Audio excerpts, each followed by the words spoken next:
What's up, Realtors? Welcome to negotiation season. What's that mean? Well, usually in Q4, especially in my market, maybe not yours, but there are deals to be had and negotiations kind of kick back up.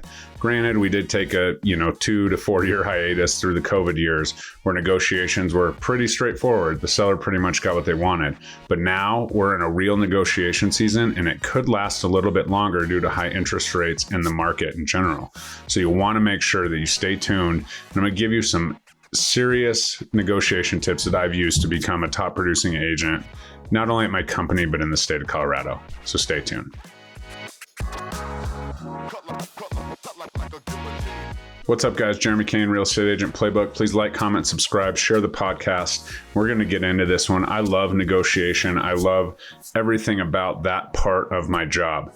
First things first, I want to tell you, spoiler alert, don't be a jerk. We'll be in and out and weaved in and out of every single one of these things. But as an agent, we don't have to be a jerk, especially in these modern times, to succeed. So yeah, let's take it back to the beginning days, 10 years ago when I was a new agent and I was like, okay, I got to learn all this negotiation and, take half and give back, go double what you want. Maybe you'll meet in the middle and everything will work out and everyone's happy and that's great. And, that stuff in principle still definitely works and you have strategy to it.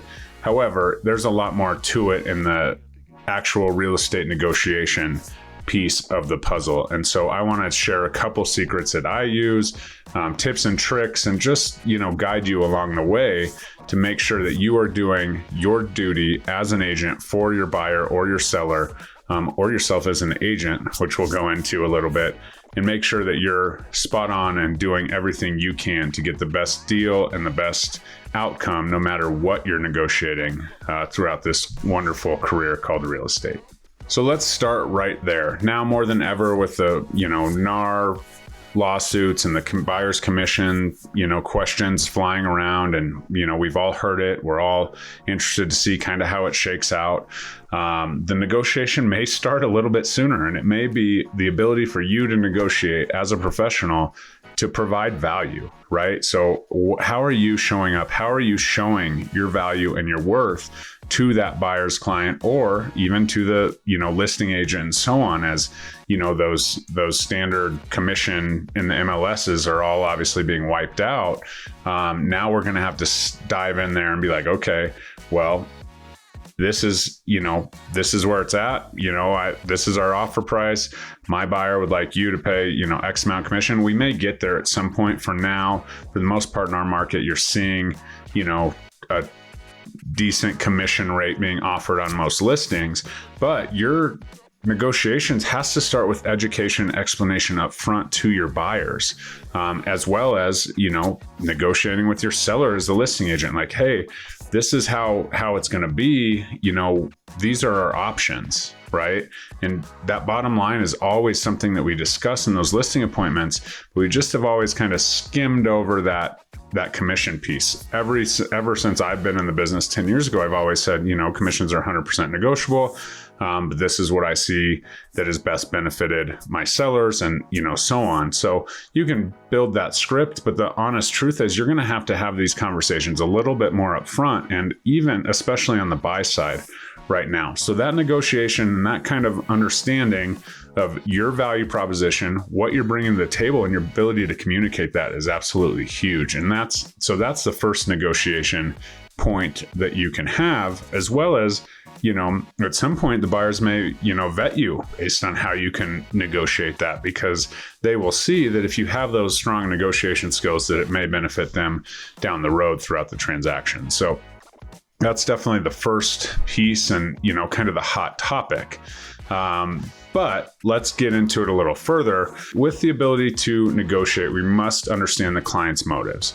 What are the clients looking for? What's most important to them? What are they willing to slide on? I will tell you that sometimes when I'm talking to sellers, I tell them, I say, okay, this is kind of the market. And I say, I want you guys to discuss your bottom line. And I don't really want to know that. Right? I don't want to know your bottom line, because the last thing I want you to think is, if we get an offer and we end up at that bottom line, that I was somehow, tipped off the buyer's agent or whatever. So that's one strategy that I use, so that I truly don't know what their bottom line is, unless we're we're up against, a overpriced listing or something like that. And, every situation's different, but we're going to sit down, we're going to say, okay, this is my strategy to get you the most for your property. But what's important to you, right? Is it important for you to have a quick close, or is it important for you to have a post-closing occupancy, or is it important for you to, not have to take that hot tub, right? Or things like that are, kind of up in the air, kind of negotiable items within it.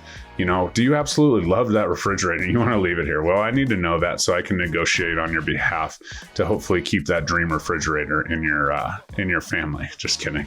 So that's the first thing. And that's one thing that I think we don't always remember as agents is our clients' motives. Like, we need to understand them as a person. This is no longer, a one in, one out. This is not a Zillow lead situation where, it's very transactional and, internet leads and things like that. Sure, they still exist. But I think that that's the first and foremost point is, what's your client want? What's your client able to do? From the sell side, again, I don't tell them to tell me a bottom line because I don't want to be anywhere close to their bottom line, to be honest. As a real estate agent, my job is to get them the most for their money. As a buyer's agent, you probably need to know what their bottom line is, through a lender and that kind of stuff. But you also, don't want to show your hand up front. So honestly, as in sports, as real estate agent playbook, the game plan, you have to be willing to adjust your strategies based on what your client and the person that's actually paying your paycheck is up for.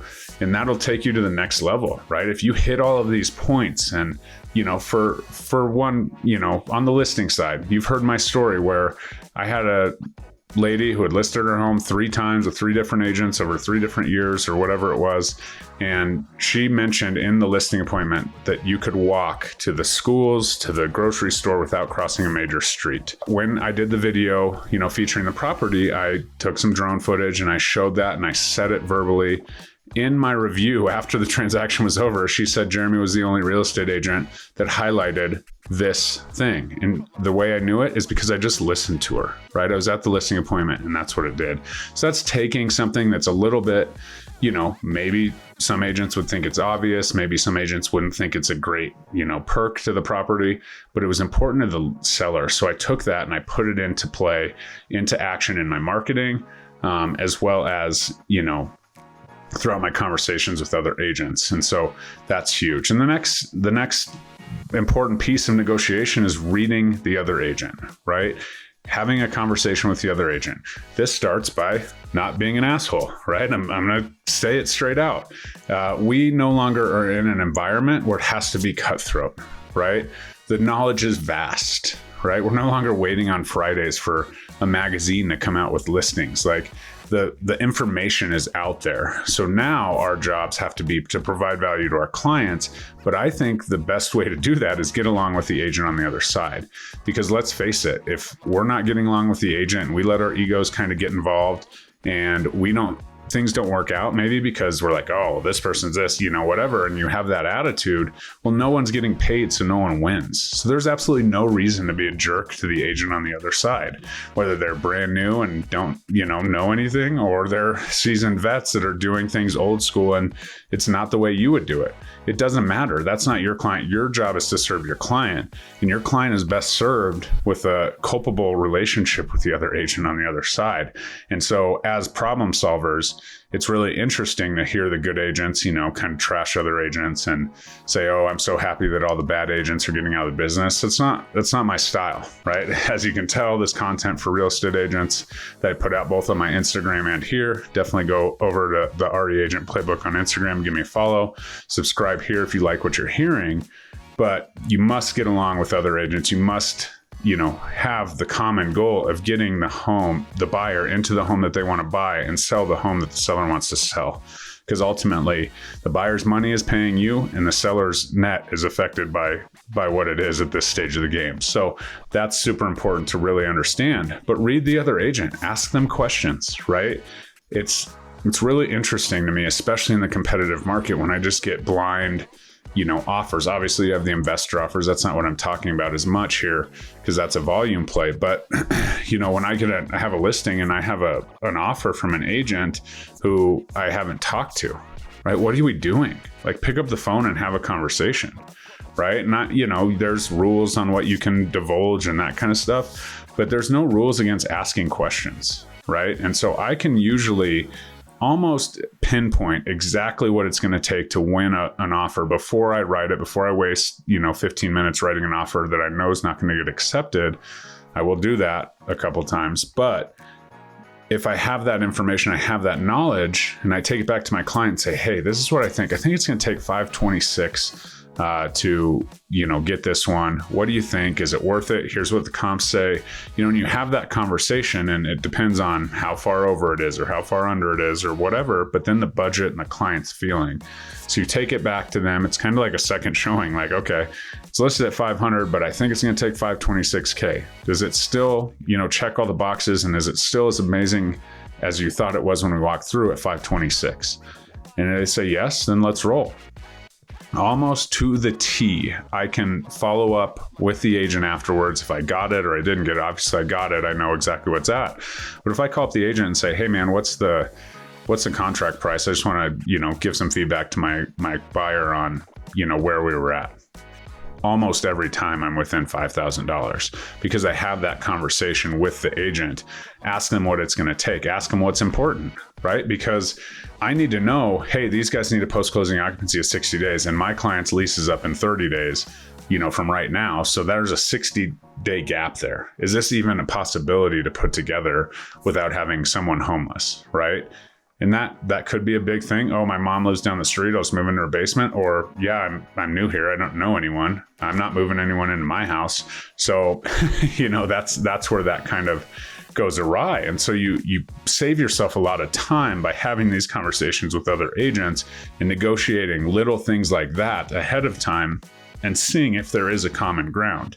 Within that, you'll build rapport with that other agent, the conversations, and they'll be like, oh, this person's kind of on top of it. I like how ahead of the game they are. They're making sure, checking all their boxes, so that if you do submit an offer and you do have all the terms that work out that they told you probably, then you're ready to go. So that's a huge part of the negotiation as well in this modern era with, the advancement of cell phones and technology and texting and all the things. And sometimes people are super close to the vest about it, but you can even tell then, right? I can even say, how many offers do you have, right? We have 2 in hand, we have 0, we have this, and I can base it because I'm in the market and I know it.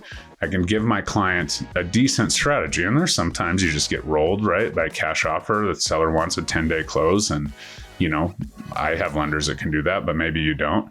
And that's where, it goes from there. So make sure that relationship with the agent is good. Make sure you're taking care of it. Oh my goodness. Like when you go to showings, make sure the doors are locked, make sure all the directions are followed, make sure we're not talking about negotiation secrets or plans on camera because there's cameras everywhere.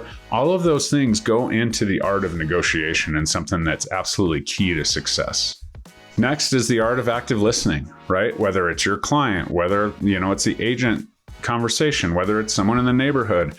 If you are listening more than you're talking and more than you're selling, I tell people all the time, I've never sold a house. Right? I don't walk into a house and be like, oh, look at this and check this out and whatever. Just not me, right? I want to make sure, and I am scaling up the buyer. What's their saying? What's their thought process? What's their, emotions? What's their feedback, nonverbal, right? That's what I want to do. I'm saying, okay, well, this furnace is older. How's your reaction?